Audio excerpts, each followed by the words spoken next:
Well, guys, the United States and Iran are back at it once again. We couldn't even wait a full 2 months into the new presidency for some military game to come into play, and as we all know, Iranian-backed militants within southeastern Syria have fired rockets at a U.S. convoy and a U.S. airbase in northern Iraq. This led to the U.S. President Joe Biden ordering airstrikes on buildings within Syria that are thought to have been weapon supply bases for said militants. This action really just poured fuel on the fire that is the current sentiment here within the United States of why are we still in the Middle East, which I do think is a valid argument to be made.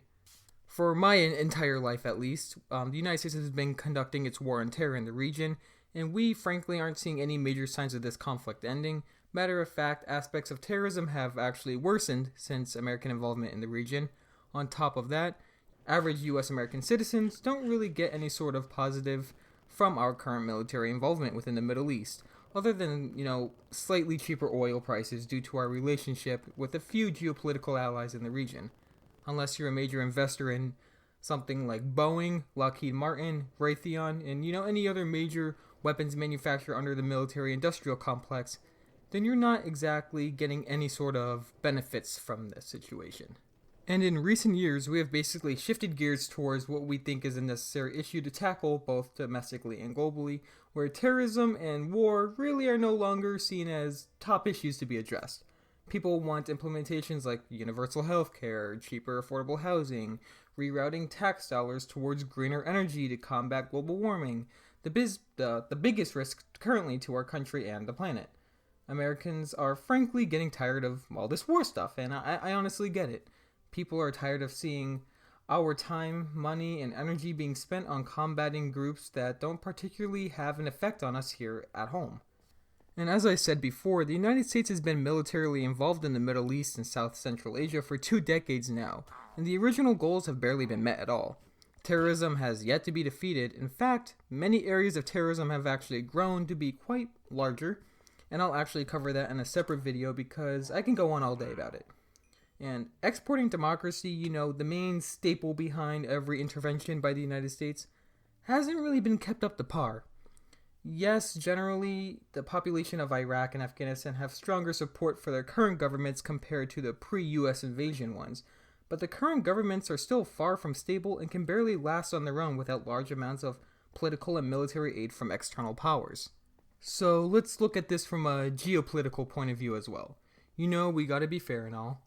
So if America's objectives aren't objectively succeeding, and if America's population is increasingly opposing foreign wars, then why is the United States still involved in the Middle East?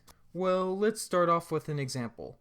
Let's say that you have a green wall in your room, but I myself really don't like green. So I go into your room and I paint your walls blue. But while painting your walls, I leave uneven blotches. Paint is dripping all over the floor, and it just looks overall terrible. Would it be fair to you for me to just leave your room as it is and let it just crumble over time with that ugly blue color? Or should I take responsibility for my actions and ensure you that your walls are nice and smooth, since I decided to change it up all on my own? Well, that's kind of the case with Iraq and Afghanistan when regarding the US invasions. Our country has went in and toppled their governments and has attempted to prop up new ones. While these governments are functional with U.S. presence, they still require proper political reformation, physical reconstruction of the country, and proper financing to ensure the country's independent survival.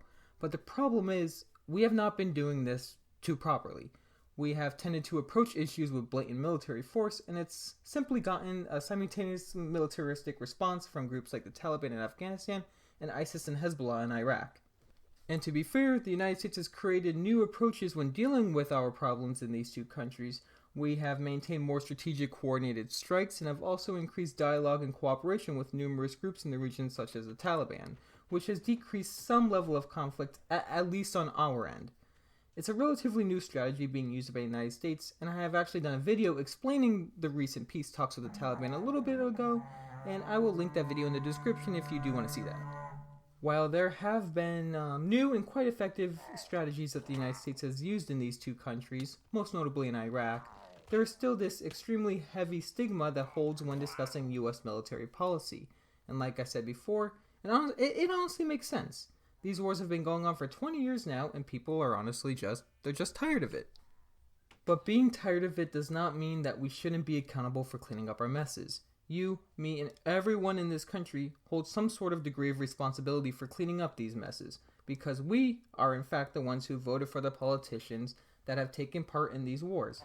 While we can and should encourage our politicians to take a less militaristic approach and increase acts of diplomacy and reconstruction, that doesn't mean that we can just outright leave these countries, no matter how much we may want to.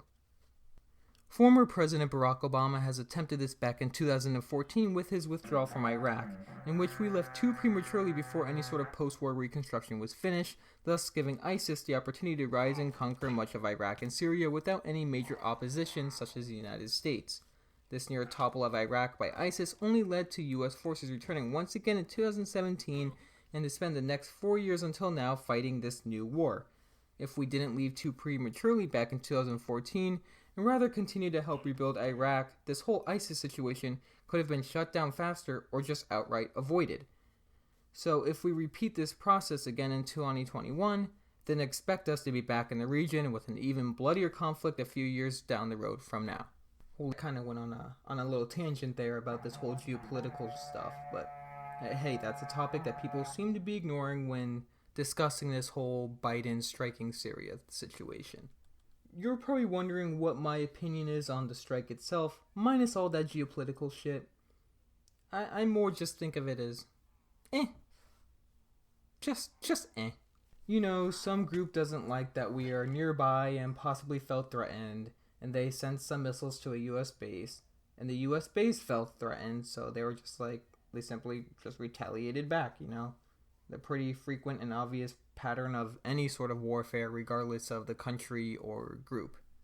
Like, honestly, I understood the reaction Trump got when he 360 no-scoped that top Iranian general Qasem Soleimani, you know, because it's an actual political figure of another country, where this strike done by Biden was really just a vengeance strike on some random militant group in southern Syria that really didn't hold any sort of strategic power or position in the ongoing Syrian civil war.